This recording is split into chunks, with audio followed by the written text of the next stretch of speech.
Okay, if David Letter was to do a top 10 Kenpo techniques on his show, the top one would be 5 swords. It's very, very popular because it's very, very flashy. Everybody loves to do it. That's against the right hook punch. Okay, I'm going to step in, meet that action. 3 points of contact. Okay, left hand's checking, right hand's hammer fisting, and my right foot is stepping in, trying to check the knee. Okay, I would say primarily get these hands up. If you get the knee check, great. Okay, as he steps in, I do it again. Bang! Catch him off balance. You want to catch him before he hits the apex of his circle. That's where most of his force is. If you try to catch him here, you're going to get knocked over. Guarantee it. You want to catch him back here when he's still winding up to catch him off balance. Okay? Remember, when his right foot is forward, he's got no balance going back towards his heels. That's the attention I want to give you. I want to put him back that way. As he steps, bang, 1, chop the neck, 2, forward bill, left heel palm, 3, and then I uppercut to a solar plexus, 4, bang, cross out. Stepping in again, 1. Boom, 2, chop the neck. Try to go right from point of origin. If I claim back, he might check, he might punch, he might do anything. Okay? So I go 1, 2, bang. Okay? 3, and then down. Boom. I cross out. 3 speed.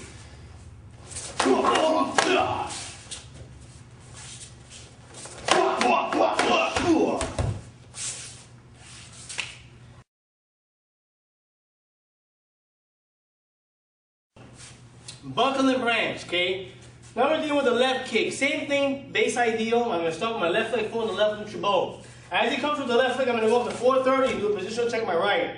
I'm then going to do a snap kick to his groin with the right leg. And I plan down, I'm going to use the left hand gauging arm to keep the space in between us. My left knee is going to come up and buckle his leg. As that happens, of course, you see how his face is turned. Wow, I'm going to vertical punch to his jaw and cross out.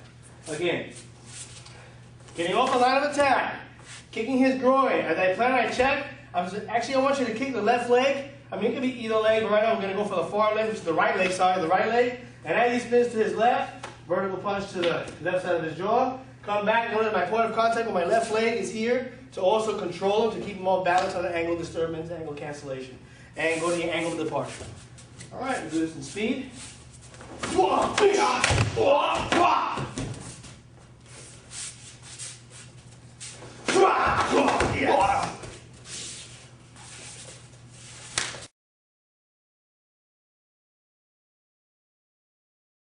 Next technique is scraping hoof. Okay, this is an attempted full Nelson. Or guy's going to grab, anytime you feel the hands up this way, whether it's a bare head or whatever, before he gets to this, you step to your left and you're going to shove your hands down. All this does is prevent him from grabbing. He might even try to get a bear hug from here. It doesn't matter. Even if he locks his hands, I don't care. I'm going to use my heels to attack his legs. First thing I'm going to do is I'm going to turn to my right, transition quickly into a T stance or a cat stance, and I'm going to heel kick across my center line. So my right foot is attacking his left knee, okay? As I turn and torque, bang, I strike. I kick it out, bang, the side kick, and I scrape and stomp down his foot. I do the same thing on the other side. 1, boom, 2, 3, okay? Crossing out. One more time, he goes to attack. Step out to your horse stance, boom. If he's tall enough here, bang, I'm gonna try to hit him with the head, okay? I torque, 1, 2, 3. 1, 2, 3. Crossing out. Do it at speed.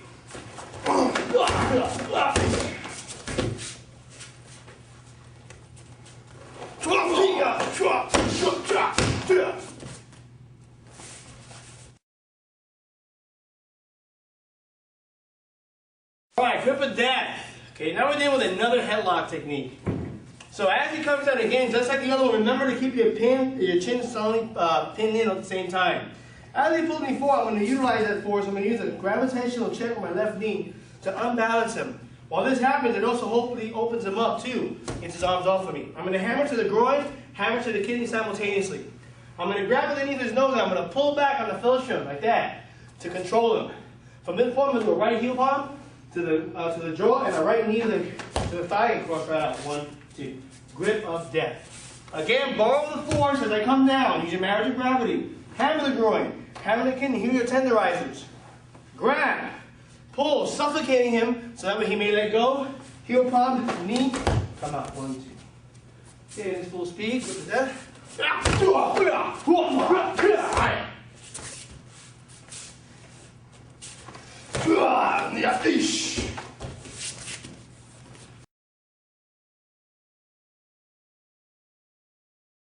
Next technique technique is crossing talon. Okay, talon is usually a grab. He's going to do a cross, hence the name, crossing talon, cross wrist grab. So this is my right arm. He's grabbing this right arm.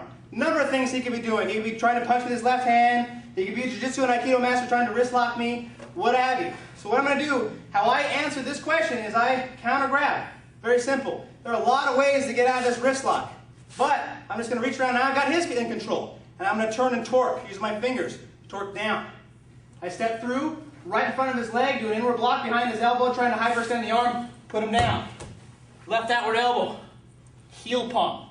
Grip his face. Rip. If I can, I'm going to back knuckle the kidney. This is all with the left hand. Left overhead downward elbow right to the spine.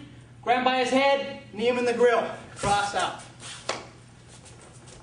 Cross grab. One. Boom. Try to get this. Bang at the same time. Always countering his height, width, and depth. Drop an elbow on his face. Heel pump if you want. Rip. Back knuckle. Overhead elbow. And knee. One time at speed.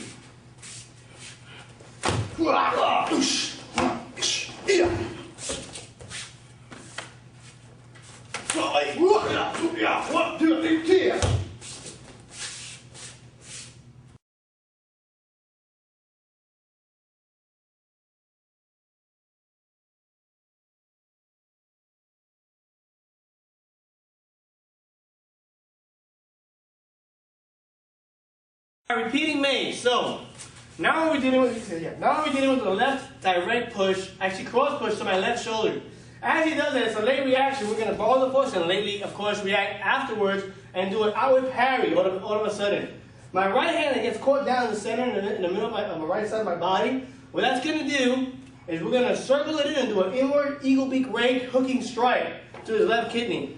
While that happens, I'm just going to recoil it off my body. Okay, rebound and bam, back go right to his ribs. My right hand then comes over as a positional check to his left arm, do a roundhouse kick or a shovel kick behind his left calf, and cross out. 1, 2. Repeating mace because repeating the strike on the same plane. So, late response. 1, hook, eagle beak in, bam, back knuckle out, roundhouse kick, cross out. In full speed.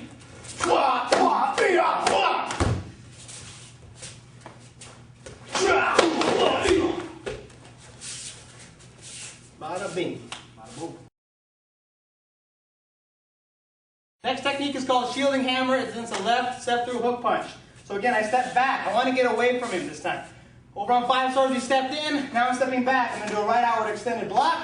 Right above or closest to me above his elbow here. Again, if I'm here, he's just going to fold in. Maybe he clips me. It's a bad day. So I step back. 1.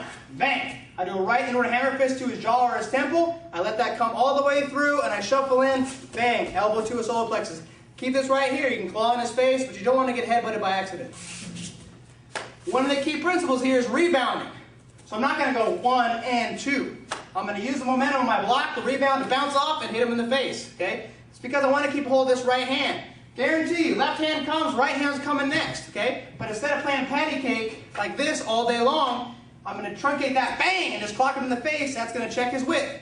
Then I shuffle in here. Let me do it again slow. Sets with the hook punch. I block out. 1, hammer fist. 2, elbow 3. Boom. You can choose to circle it back, or right from here, just bang, just drop it straight down. It's up to you how you want to do it. I'm not going to eat your lunch if you do it wrong. Just a punch, 1, 2, bang, and hit. One more time at street speed.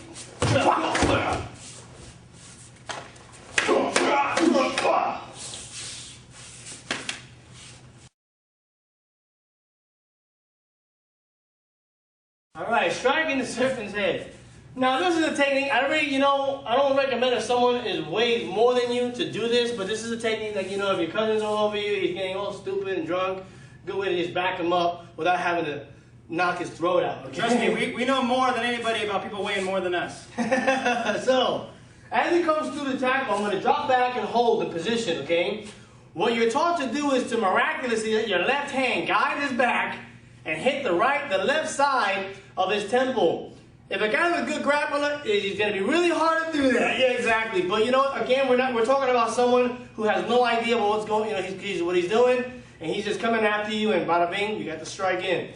Anyway, here's one method. So, as I pin down with the elbow on his left, I'm going to contour my left hand on his back and do a looping back knuckle strike to the left side of his temple.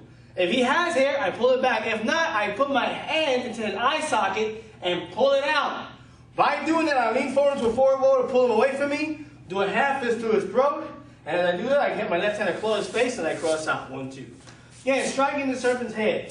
1, brace myself into a good neutral bow. Loop the back knuckle. If I want, I can always get my finger in there too. A lot of options, yeah, pretty little things. From here, grab his head, pull it back, bam, half fist. Get the head out of it. And it's full speed.